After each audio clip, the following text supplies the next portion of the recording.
you will regret it. Like no one cheated on prep and then was like, I needed that. Like I should have done that. Like eventually it comes full circle. You're like, God, what was like that? Yeah. I knew that was a mistake. Okay, so only Memphis. What about the spin on OnlyFans? What motivates you? What motivates you to keep going when you're training for a competition? Also, what have you learned about yourself? Oh, this is great. What have you learned about yourself that you wouldn't have known without competing? Oh my God, yo, only Memphis. Stars for you. So deep. Great question. I love it. Yeah. Yeah. With Go ahead. Try. Yeah. Go ahead. Thank you. You know, with the what motivates me, it kind of folds into our previous answers, but it really does come down to the efficiency of what you're doing. And I really do see like each week in prep, and as you get deeper into it, it condenses down to each day.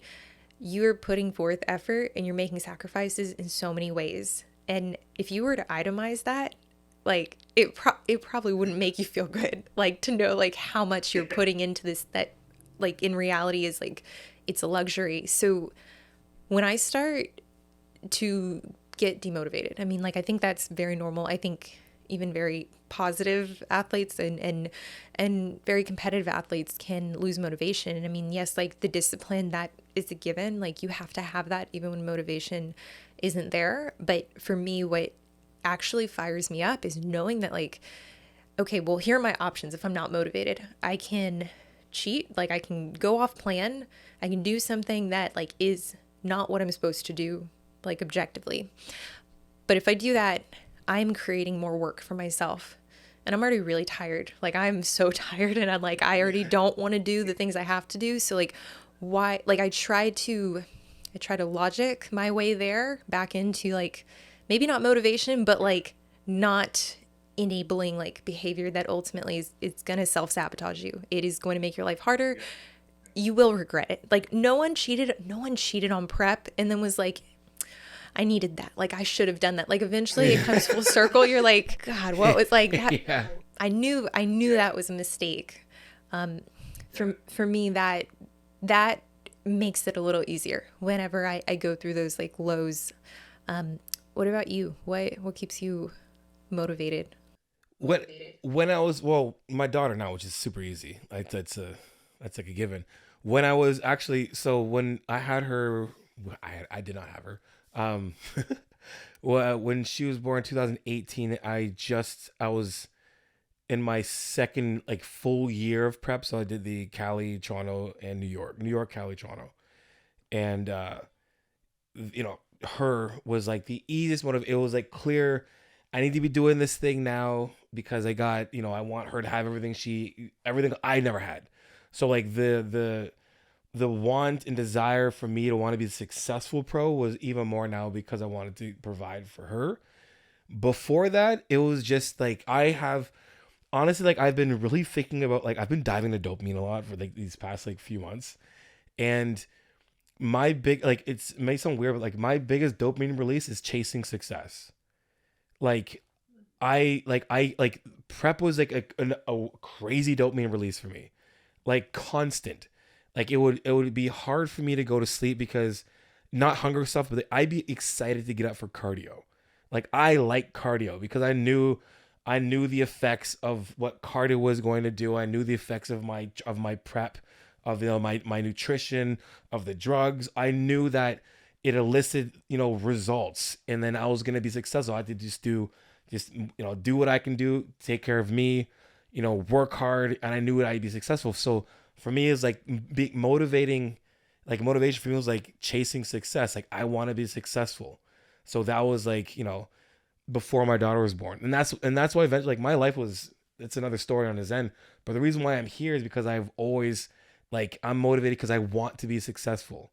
Like that's dug me out of like the holes, dug me out of like hitting rock bottom. It was like I need to be successful. That's my motivation. I don't want to. I guess being like failure would be a motivator, but like failure is one of the things that you need in order to become successful. To be honest, like so I have a completely different view on failure being a motivator, but success literally, and my daughter would I be my motivator. I love that though on the failure. I love that about your daughter as well, but I did want to say like the failure, like I think that is such a good gut check, and it's so healthy. Like it's so healthy to know like, hey, this is what not giving your best feels like. And like I think actually I think with like age I've tried to embrace that more and like really sit with that and be like, hey, like you're an adult, do what you want to do. Like, but this is what's gonna happen when you take I don't even want to say the easy way out, because most people in this sport, they work very hard, but like it's can you sustain that and can you keep working at that same output? And honestly, like it is really good to lose, like and lose like in whatever term you want, like in whether that be like placing on stage. And like this past season, it is the worst placing I've had in my whole career,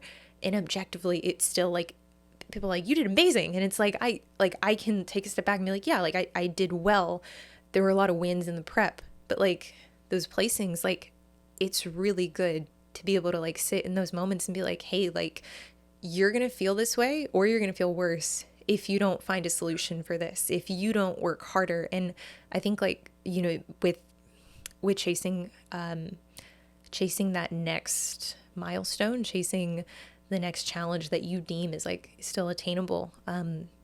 I mean, I think that's how you progress and get to different levels in this sport, because I mean, even the people who place poorly, like they're still working very hard. I don't think anyone would argue with that. Yeah. Yeah. Yeah. If you made it to the stage, for me, if you made it to the stage, like kudos to you, right? You committed to it and you went on stage. You did. If you cheated, whatever, that's on you, whatever. But you made it there. Good for you. I always say anyone who's competed like for the first time, I'm like, you're at the end of this prep, you're gonna find out whether you want to continue to do this or you don't want to do this ever again. And then like, and I'll know and I'll see the just the mannerisms and the attitude, you know, and hearing the language. I can tell that someone's gonna want to do this over and over and over again. Because like they'll get to a point, I'm like, here you're, and they look good. I'm like, you know what's funny? Like I was the same way, but you're gonna realize that you could have probably worked 10% harder. And then when you realize that, you're like, holy shit, this wasn't that bad after all. Hour cardio wasn't that bad. I can do that again, easy. And you're like, oh shit. And then the next time, so like it's those are one of the cool things, is like know that you can get better and better. You know, failing is one of those things that when I you know, if I didn't place well, immediately it was cool. I can be better. Like I don't like I want to win. Like in my head it was like I want to win. When I knew when I wasn't gonna win. Like I knew. It would be like if they call my name, or they call, like I remember one time they called like Regan Grimes' name, and then like Chris Bumstead or like some other guy, and there'll be a big applause, and my name would have a pretty good applause, but not as great as some of the other guys. And then I knew that I wasn't gonna win. And then the year that I got applause, it was like everybody was applauding. It was like, you know, I was like, I'm winning this year. 100% I'm winning. Like guarantee. And I won hands down, clear. It was great. So it was like, you know, those things, like, it's like, you know, when you lose, it's like, you know that, okay, that means I'm not ready to win. I'm not ready yet. And when you're ready to win, that's when you're ready to win. And then that's when you're ready to take that actual next step to, you know, going to pro, and then starting off at zero again, because you're at the bottom of the barrel and you're trying to move up. So